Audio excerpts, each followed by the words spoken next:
트럼프 대통령이 그 상호관세 행정명령에 서명했습니다.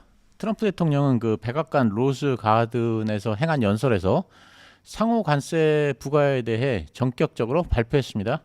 트럼프 대통령은 다른 국가를 향해서 미국 제품에 막대한 관세를 부과하고 산업을 파괴하기 위해 터무니없는 비금전적 장벽을 만들었다. 한국과 일본의 비금전적 장벽이 가장 최악이다라면서 이런 엄청난 무역 장벽의 결과로 한국에서 판매되는 자동차의 81%는 한국에서 생산됐고 일본에서 판매되는 자동차의 94%는 일본에서 생산됐다고 말했습니다.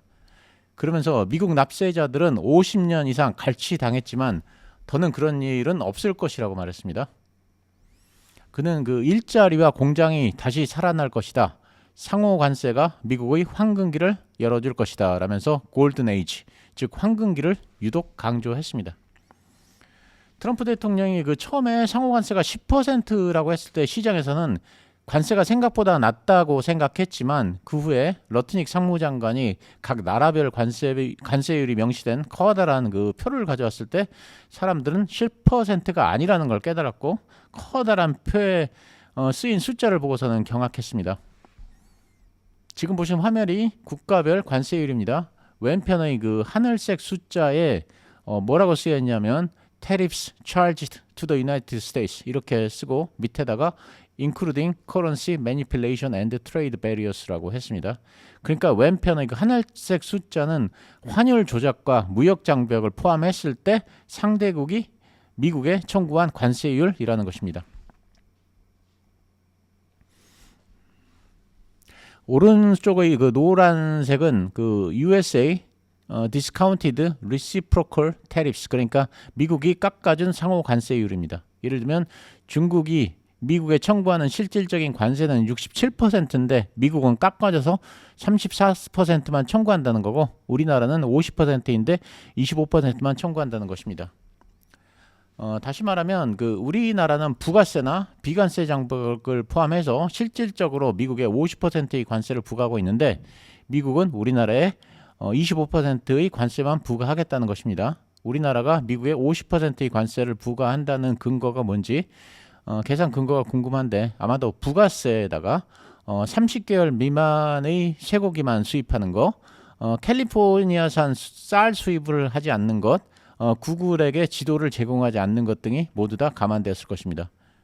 미국의 그 소사육자 협회는 트럼프 행정부를 향해서 수입 연령 제한 등 한국의 쇠고기 관련 비관세 장벽을 해제해달라고 공식 요청했으며 중국과 일본, 대만 등 다른 나라들도 30개월 제한이 해제되었다는 점을 강조하고 있습니다. 국가별 관세율은 캄보디아와 베트남이 각각 49%, 46%로 40%대이고 태국이 36%, 중국이 34%, 대만이 32%, 인도네시아가 32%, 스위스가 31%, 남아공이 30%로 30%대입니다.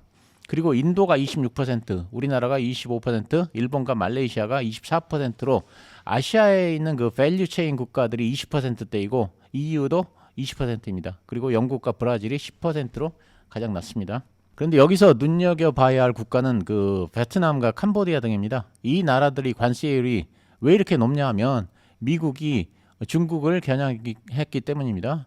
중국이 그 베트남이나 캄보디아를 통해서 우회 수출을 합니다. 자, 예를 들면 캄보디아에 진출한 중국 기업은 약 3,000개이며 미국이 중국 기업을 견제하자 그 견제를 피하고자 중국 공장이 캄보디아로 대거 이전한 것으로 알려져 있습니다. 이로 인해서 2023년에는 양국 간 무역 규모가 크게 증가해서 137억 6천만 달러에 이릅니다. 또한 그 중국의 비아디도 캄보디아에 전기차 공장을 설립하기로 확정했습니다. 그 결과 그 캄보디아가 포스트 차이나 시대의 제조 기지로 자리를 잡아가고 있는 중이었습니다. 베트남도 마찬가지입니다. 많은 중국 기업들이 베트남 북부 지역에 위치한 그 제조 클러스터에 진출해 있으며 특히 그 전자제품, 섬유, 기계 등의 그 생산에 집중하고 있고 이들이 제품을 생산해서 메이드 인 베트남으로 미국에 수출을 해왔습니다. 라오스에도 48%의 관세율을 책정했는데 라오스도 비슷한 관점에서 봐야 합니다. 중국과 국경을 맞대고 있는 라오스에 중국 기업들이 농업과 광물 투자를 확대하고 있습니다. 그래서 제가 보기에 이번 관세 부과의 핵심은 중국 때리기라고 할 수 있고 그래서 향후 중국의 그 밸류 체인과 관계없는 국가들은 협상을 통해서 관세율을 상당히 낮출 수 있지 않을까 이렇게 생각합니다. 또 여기에 그 특이한 점은 멕시코와 캐나다가 빠졌다는 점인데요. 이에 대해서 트럼프 대통령은 이번에는 빠졌지만 펜타닐과 이민 문제가 그 해결될 때까지 반드시 관세를 부과할 것이라고 말했습니다. 한편 그 기본 관세 10%는 5일부터 시행되고 국가별 관세는 9일부터 시행되면서 먼저 관세를 부과하는 협상을 하는 기존 전략을 유지합니다. 이렇게 이제 제 생각을 말씀드렸고요. 자, 이번에는 마켓워치에 실린 관세 관련 기사를 제가 소개해드리겠습니다. 지금 보시는 그 기사입니다. 트럼프 관세에 대해 투자자들이 생각했던 최악의 경우보다도 더 최악이라고 평했습니다. 이 기사를 간단히 소개하자면, 자, 트럼프 대통령이 오후 4시에 백악관 로스가든 연단에 올라 트럼펫 소리와 그 청중의 박수를 받으며 발표를 시작했습니다. 초기 시장의 반응은 비교적 온건했으며 트럼프 대통령이 모든 수입품에 대해 일률적으로 10%의 관세를 부과한다고 발표하자 주식 선물은 상승하고 달러는 강세를 보였습니다. 10%라는 이 수치는 일부 온건한 언론이 보도한 것과 일치했습니다. 그러나 그 하워드 러트닉 상무장관이 특정 국가에게 적용될 더 높은 관세율을 나열한 거대한 표를 트럼프 대통령에게 건네자 투자자들의 분위기가 갑자기 바뀌었고 이때부터 선물과 달러가 모두 급격히 하락했습니다.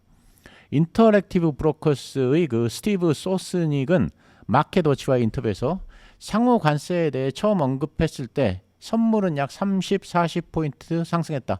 10%의 상호 관세는 그렇게 나빠 보이지 않았기 때문이다. 그렇지만 사람들이 훨씬 더 높은 숫자를 실제로 봤을 때 관세는 매우 현실적으로 다가왔다. 그래서 하락하기 시작했다. 이렇게 말했습니다. 달러는 캐나다 달러와 멕시코 페소와 비교했을 때 거의 변동이 없었습니다. 글로벌 그 금융 자문 그룹인 그 드비레 그룹의 그 최고 경영자인 나이젤 그린은 세계 무역에 지진이 일어나는 날이다. 트럼프 대통령은 미국과 세계를 더욱 번영하게 만들었던 전후 시스템을 파괴하고 있으며 무모한 자신감으로 이를 수행하고 있다라고 말했습니다. 한편 그 골드만삭스는 미국의 경기 침체와 관세 리스크를 피하고 싶다면 엔화를 사라라고 말했는데 지금 보시는 바와 같이 엔화가 상승해서 100엔이 1000원에 육박하고 있습니다. 자, 오늘은 오늘 발표된 상호관세에 대해서 간단히 설명을 드렸습니다.